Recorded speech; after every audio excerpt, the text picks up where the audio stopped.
ಮಾರುಕಟ್ಟೆಯಲ್ಲಿ ತಾವು ಇಷ್ಟಪಟ್ಟು ಖರೀದಿ ಮಾಡುವಂಥ ವಸ್ತು ಅಸಲಿನೋ ನಕಲಿನೋ ಅಂತ ಅದೆಷ್ಟೋ ಜನರಿಗೆ ಗೊತ್ತೇ ಆಗಲ್ಲ. ಚಿತ್ರದುರ್ಗದಲ್ಲೂ ಒಂದು ನಕಲಿ ಕಾರ್ಖಾನೆ ಜನರನ್ನ ಬೆಚ್ಚಿ ಬೀಳಿಸ್ತಾ ಇದೆ. ಅದರಲ್ಲೂ ಚಾಕ್ಲೇಟ್ ಪ್ರಿಯರು ಈ ಸ್ಟೋರಿನ ನೋಡಲೇಬೇಕು.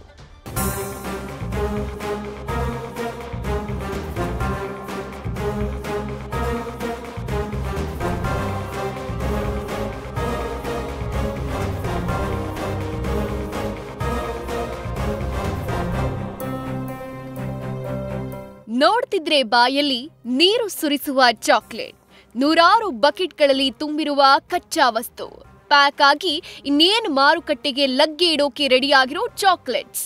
ಇದನ್ನೆಲ್ಲ ನೋಡ್ತಿದ್ರೆ ಯಾವುದೋ ಚಾಕ್ಲೇಟ್ ತಯಾರಿಸೋ ಕಾರ್ಖಾನೆ ಅಂತ ನಿಮಗನಿಸ್ಬಹುದು. ಆದ್ರೆ ಇದು ಬಾಯಿಗೆ ಸಿಹಿ ಕೊಡೋ ಚಾಕ್ಲೇಟ್ ಅಲ್ಲ, ಬದಲಾಗಿ ಬಾಳಿಗೆ ಕೊಳ್ಳಿ ಇಡುವಂಥ ಚಾಕ್ಲೇಟ್.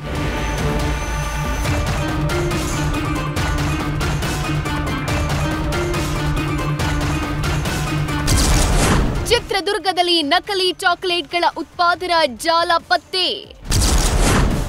ವಿವಿಧ ಚಾಕ್ಲೇಟ್ ಬ್ರ್ಯಾಂಡ್ಗಳನ್ನೇ ನಕಲಿ ಮಾಡಿ ಮಾರಾಟ.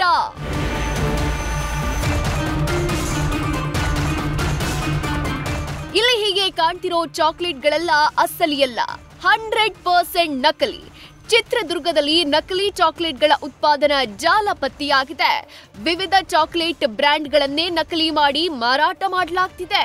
ಮುರುಘಾ ರಾಜೇಂದ್ರ ಆಯಿಲ್ ಇಂಡಸ್ಟ್ರೀಸ್ ಬಳಿಯ ಶೆಡ್ನಲ್ಲಿ ಈ ಆಘಾತಕಾರಿ ನಕಲಿ ಚಾಕ್ಲೇಟ್ ಜಾಲ ಬೀಡುಬಿಟ್ಟಿದೆ. ರಾಷ್ಟ್ರೀಯ ಹೆದ್ದಾರಿ 48ರ ಬಳಿಯ ಮುರುಘಾ ರಾಜೇಂದ್ರ ಆಯಿಲ್ ಇಂಡಸ್ಟ್ರೀಸ್ ಸಮೀಪ ಮಕ್ಕಳ ಜೀವಕ್ಕೆ ಹಾನಿಕಾರಕವಾದ ಚಾಕ್ಲೇಟ್ ತಯಾರಿಸುವ ಶೆಡ್ ಇದೆ. ಚಿತ್ರದುರ್ಗದಲ್ಲಿ ಮೊಂಬತ್ತಿ ಅಗರಬತ್ತಿ ಮಾಡ್ತೀವಿ ಅಂತ ನಕಲಿ ಡೂಪ್ಲಿಕೇಟ್ ಚಾಕ್ಲೇಟ್ ತಯಾರು ಮಾಡಲಾಗ್ತಿದೆ. ಇಂಡಸ್ಟ್ರೀಸ್ ಹಿಂಭಾಗದಲ್ಲಿ ಚಾಕ್ಲೇಟ್ ಉತ್ಪಾದನಾ ಕಚ್ಚಾ ವಸ್ತು ಪತ್ತೆಯಾಗಿದೆ. ಈ ಚಾಕ್ಲೇಟ್ ತಯಾರಿಕೆಗೆ ಹೊಂಗೆ ಹಾಗೂ ಹುಣಸೆ ಬಳಕೆ ಮಾಡ್ತಿದ್ದಾರೆ ಎಂಬ ಆರೋಪ ಕೇಳಿಬಂದಿದೆ. ಈ ಬಗ್ಗೆ ಮಾಹಿತಿ ಮೇರೆಗೆ ಕಚ್ಚಾ ವಸ್ತು ಗೋಡೌನ್ಗೆ ಪ್ರಜಾ ಕಲ್ಯಾಣ ಸಮಿತಿ ಕಾರ್ಯಕರ್ತರು ಲಗ್ಗೆ ಇಟ್ಟಿದ್ದಾರೆ. ಈ ವೇಳೆ ಎಕ್ಸ್ಪೈರ್ ಚಾಕ್ಲೇಟ್ಗೆ ಹೊಸ ಕವರ್ ಹಾಕಿ ಮಾರ್ತಾ ಇರುವ ಆರೋಪ ಕೇಳಿಬಂದಿದೆ. ಅಲ್ಲದೆ ಚಾಕ್ಲೇಟ್ ತಯಾರಿಕಾ ವಿಧಾನ ಕೂಡ ಅನ್ಹೈಜಿನಿಕ್ ಅಂದ್ರೆ ಶುಚಿಯಾಗಿಲ್ಲ. ಚಾಕ್ಲೇಟ್ಗೆ ಪೆಟ್ರೋಕೆಮಿಕಲ್ ಮತ್ತು ದನದ ಕೊಬ್ಬು ಮಾದರಿಯ ವಸ್ತು ಬಳಸ್ತಿದ್ದಾರಂತೆ.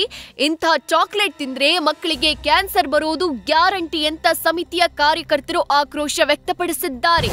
ಮಕ್ಕಳಿಗೆ ಇದೇನು ಈ ಒಂದು ವಿಷಪೂರಿತ ಚಾಕ್ಲೇಟ್ಗಳನ್ನು ಸಪ್ಲೈ ಮಾಡೋದ್ರ ಮುಖಾಂತರ ಹಳ್ಳಿಗಳಲ್ಲಿ ಅವರು ದೊಡ್ಡ ದೊಡ್ಡ ಅಂಗಡಿಗಳಿಗೆ ಸಪ್ಲೈ ಮಾಡಲ್ಲ. ಇದನ್ನು ಸಣ್ಣ ಪುಟ್ಟ ಅಂಗಡಿಗಳು, ಡಬ್ಬ ಅಂಗಡಿಗಳು ಏನಿರ್ತವೆ ಹಳ್ಳಿಗಳಲ್ಲಿ, ಅಂಥ ಅಂಗಡಿಗಳಿಗೆ ಇದನ್ನು ಸಪ್ಲೈ ಮಾಡ್ತಾರೆ ಅಂತಂದೇಳಿ ನಮಗೆ ಇವತ್ತು ಕೂಡ ಅನುಮಾನ ಇದೆ.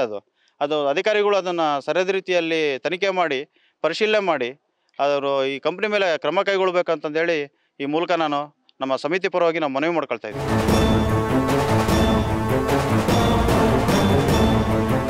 ಸದ್ಯ ನಕಲಿ ಚಾಕ್ಲೇಟ್ ಮಾಡಿ ಮಾಡ್ತಿರುವವರ ವಿರುದ್ಧ ಕಾನೂನು ಕ್ರಮ ತೆಗೆದುಕೊಳ್ಳುವಂತೆ ಸಾರ್ವಜನಿಕರು ಆಗ್ರಹಿಸಿದ್ದಾರೆ. ಪ್ರಜಾ ಕಲ್ಯಾಣ ಸಮಿತಿ ಕೂಡ ಆರೋಗ್ಯ ಇಲಾಖೆ ಅಧಿಕಾರಿಗಳಿಗೆ ಮನವಿ ಮಾಡಿದೆ. ಸ್ಥಳಕ್ಕೆ ಬಂದ ಪೊಲೀಸರು ಈ ಬಗ್ಗೆ ಪರಿಶೀಲನೆ ನಡೆಸಿದ್ದಾರೆ. ಒಟ್ಟಾರೆ ಇನ್ಮುಂದೆ ಚಾಕ್ಲೇಟ್ ಪ್ರಿಯರು ಕೊಂಚ ಅಲ್ಲ, ಹೆಚ್ಚೇ ಜಾಗರೂಕರಾಗಿದ್ರೆ ಆರೋಗ್ಯಕ್ಕೆ ಒಳ್ಳೆಯದು. Raghavendra, news first, Chitradurga. News first ನಿರ್ಭೀತಿಯಿಂದ ನಿಮ್ಮ ಪರವಾಗಿ.